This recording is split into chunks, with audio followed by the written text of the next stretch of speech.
बाबा की शक्ति और उनके आशीर्वाद से जीवन की समस्याएं सुलझ जाती हैं। बाबा की कृपा से असंभव भी संभव हो जाता है। एक बार बाबा का एक भक्त अपनी पत्नी के साथ बाबा के दर्शन के लिए कैची धाम आश्रम आया। उसकी पत्नी हृदय की बीमारी से पीड़ित थी। जब वो सीढ़ी चढ़ती उतरती थी तो उसकी धड़कनें तेज बढ़ जाती थीं और कभी कभी हृदय में बहुत दर्द भी होता था। उसे लगता था कि वो मरने वाली है, लेकिन ज़्यादा चिंता नहीं थी उसके पति को, क्योंकि इसकी वजह थी बाबा पर अटूट विश्वास। उसके हृदय के बारे में बाबा को उसने कभी नहीं बताया। इस बार जब वो बाबा के पास आई तो उसने अपना हाल बाबा को सुनाया। बाबा ने कहा, कहाँ है, उसे बुलाओ। और उसका पति आया तो बाबा बोले, ये क्या है, वो बीमार है और तुम उसकी परवाह नहीं करते। वो इसी तरह डांटते हुए और बोला नहीं उसका पति कुछ भी, क्योंकि वो जानता था कि बाबा अंतर्यामी है। वो जो भी मन में सोच रहा है वो अच्छी तरह जानते हैं।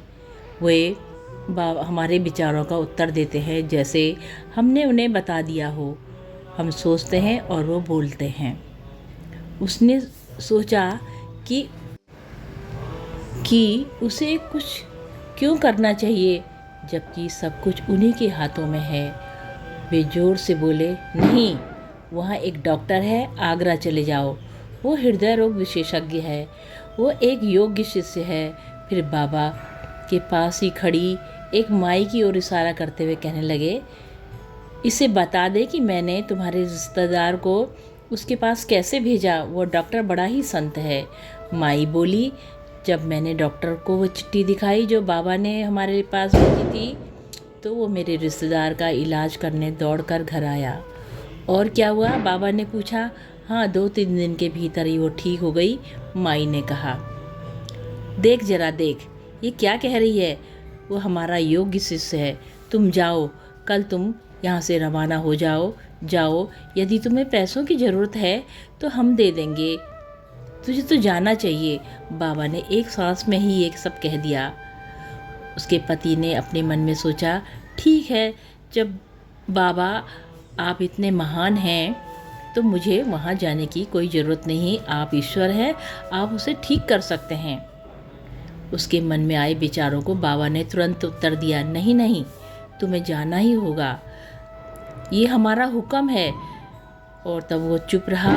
फिर बाबा बोले, क्या तुम नहीं जानते कि वो डॉक्टर बड़ा संत है, जैसे ही वो उसका दर्शन कर लेगी वैसे ही ठीक हो जाएगी। तुम जाओ, कल तुम्हें जाना ही होगा, मना मत करना। वो सोच रहा था कि मैं नहीं जाऊंगा। वे बोले, क्या तू हमारा कहना नहीं मानेगा? हमारा कहा मान, तुझे जाना ही होगा। और उसका पति सोचने लगा कि बहुत ही कष्टदायक कार्य है, लेकिन जब बाबा कह रहे हैं तो उसे जाना ही पड़ेगा। दूसरे दिन उसने सोचा कि वो मुझसे जाने के लिए कहेंगे, लेकिन वो इस बारे में कुछ नहीं कहेंगे। उन्होंने कहा, अच्छा इधर आ, मेरे पास बैठ। मंदिर में कितने लोग आ रहे हैं, उन्हें प्रसाद दे दे, उन्हें जो वे चाहें दे दे। परंतु आगरा जाने के बारे में उन्होंने कुछ भी नहीं कहा। उस दिन के बाद से फिर उसकी पत्नी के हृदय में कभी दर्द नहीं हुआ। बोलो नीम करोली बाबा की सदा जय हो, माँ सिद्धि की सदा जय हो। बाबा सदा अपने भक्तों का कल्याण करना प्रभु, कल्याण करना प्रभु। जय हो बाबा, जय हो, सदा ही जय हो।